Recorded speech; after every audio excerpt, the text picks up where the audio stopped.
Episode 30.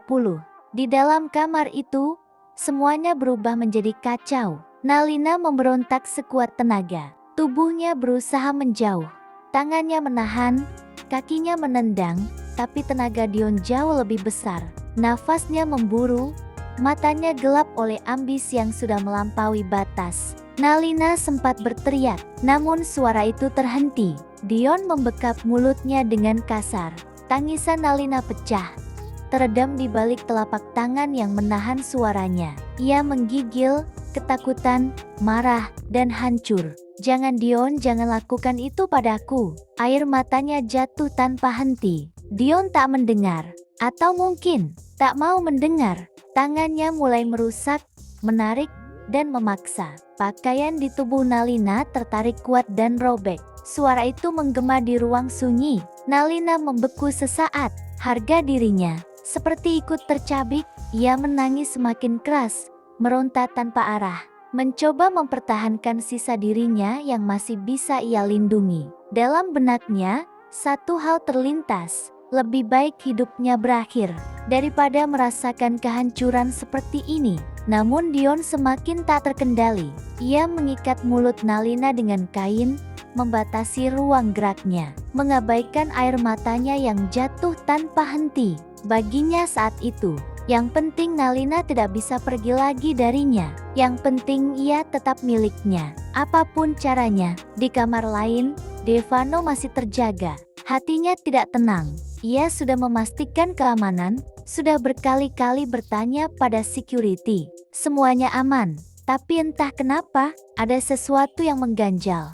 Perasaan yang tidak bisa ia abaikan. Akhirnya ia bangkit. Langkahnya pelan, namun pasti, menuju kamar Nalina. Ia hanya ingin memastikan, hanya ingin melihat, apakah Nalina baik-baik saja. Namun saat ia mendekat, ia mendengar sesuatu yang samar. Seperti suara benda jatuh. Lalu, suara yang tertahan. Devano langsung membeku. Jantungnya berdegup kencang. Nalurinya memberikan sinyal. Ia mencoba membuka pintu. Terkunci. Kenapa dikunci? Pikirannya langsung dipenuhi kemungkinan buruk. Tanpa ragu, ia mengambil kunci cadangan dari laci di dekat kamar. Tangannya sedikit gemetar. Saat kunci itu diputar, ia mendengar suara lain. Seperti seseorang berusaha berteriak. Sedangkan Dion tak menyadari jika ada seseorang yang berusaha membuka pintu. Tak lama kemudian, pintu terbuka, dan detik berikutnya, dunia Devano seperti berhenti. Pemandangan di depannya membakar seluruh kesadarannya. Nalina, dalam kondisi terpuruk, berjuang mempertahankan dirinya. Dan Dion, di atasnya, segalanya menjadi merah. Tanpa berpikir panjang, Devano menerjang. Satu tendangan keras menghantam tubuh Dion hingga terlempar. Belum sempat bangkit, pukulan demi pukulan mendarat tanpa ampun. Wajah Dion berubah, darah mengalir, tubuhnya melemah. Devano tidak berhenti. Amarahnya seperti tak terbendung. Berani-beraninya kau menyentuhnya. Setiap pukulan adalah kemarahan. Setiap hantaman adalah penyesalan. Sampai akhirnya, Dion tak lagi melawan. Tak berdaya, tubuhnya jatuh. Devano terengah, dadanya naik turun.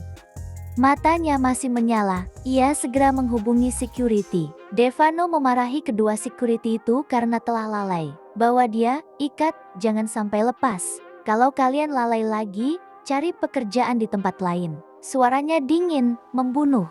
Para security datang dengan wajah panik. Mereka meminta maaf, namun Devano tak peduli. Bawa dia ke gudang bawah, ikat kuat, jaga tanpa celah. Dion diseret pergi, dalam keadaan hampir tak sadarkan diri. Kamar itu kembali sunyi, tersisa Nalina. Devano langsung berbalik, dan saat itu ia benar-benar melihat betapa hancurnya Nalina. Tanpa berpikir panjang, ia segera menutupi tubuh Nalina dengan selimut, membuka ikatan di tangannya, melepas kain yang membungkamnya. Nalina langsung menangis, histeris, tubuhnya gemetar. Devano memeluknya erat. Aku di sini, aku di sini. Suaranya melembut, berbeda jauh dari amarahnya sebelumnya. Maafkan aku yang salah tak bisa melindungimu. Ia terus mengulangnya. Nalina menangis di pelukannya. seolah dunia benar-benar runtuh. Waktu berjalan tanpa terasa, tangis itu tak kunjung berhenti, hingga akhirnya perlahan mereda. Devano memberinya vitamin, berharap Nalina bisa beristirahat.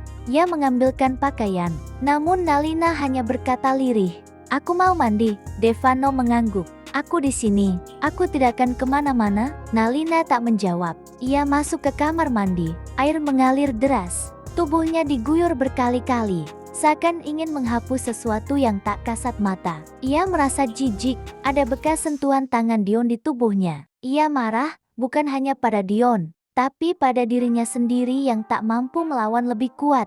Tangisnya pecah lagi, namun kali ini sendirian. Di luar, Devano mendengar semuanya, tapi ia hanya bisa diam, tak berani masuk, tak berani mengganggu. Ia menggenggam tangannya sendiri, menyesal karena terlambat, menyesal karena gagal melindungi. Waktu terasa berjalan lambat, terlalu lama. Devano mulai cemas. "Nalina, kamu baik-baik saja?" Tak ada jawaban. Detik terasa menekan, hingga akhirnya pintu terbuka. Nalina keluar dengan jubah mandi, wajahnya pucat, matanya sembab, tatapannya kosong. Ia duduk di tepi ranjang. Tanpa suara, Devano mendekat, mengeringkan rambutnya perlahan. Dengan hati-hati, seakan takut menyentuhnya terlalu dalam. Ia membaringkan Nalina, mengelus punggungnya pelan. Tidak berani meminta lebih, tidak berani memaksa, hanya ingin memastikan ia tidak sendirian. Akhirnya, sekitar pukul 2 dini hari, Nalina tertidur. Karena lelah, juga karena obat dari Devano, dan karena segalanya. Begitu memastikan Nalina benar-benar terlelap, Devano berdiri, wajahnya berubah lagi, dingin, penuh emosi. Ia berjalan menuju gudang bawah. Di sana, Dion terikat, tangan dan kaki tak bisa bergerak, wajahnya babak belur. Tak berdaya, Devano berdiri di depannya, lama, lalu mengambil air, menyiramnya. Dion tersadar dengan ringisan, matanya perlahan terbuka, dan saat melihat siapa di depannya, ketakutan muncul. Devano menatapnya tanpa ekspresi. "Berani-beraninya kamu menyentuhnya." Suaranya rendah, namun lebih menakutkan dari teriakan. Dion tak bisa menjawab. Ia tahu, semuanya sudah terlambat. Devano mendekat. "Jika 1 detik saja aku terlambat, aku tidak akan membiarkanmu hidup. Sunyi, aku akan pastikan kamu membayar semuanya, satu persatu, dan kamu akan memohon untuk dihentikan." Dion menunduk, penyesalan datang, tapi tak berarti lagi. Ia tahu, kali ini, ia benar-benar kehilangan Nalina selamanya. Namun Devano belum selesai. Ia menatap tajam. "Besok pagi, kamu akan berharap malam ini tidak pernah berakhir." Langkah Devano berbalik, meninggalkan Dion dalam gelap, terikat, sendirian, dengan rasa takut yang perlahan tumbuh. Dan di atas sana, Nalina terlelap dalam luka yang belum benar-benar sembuh. Sementara badai yang lebih besar baru saja dimulai, bersambung.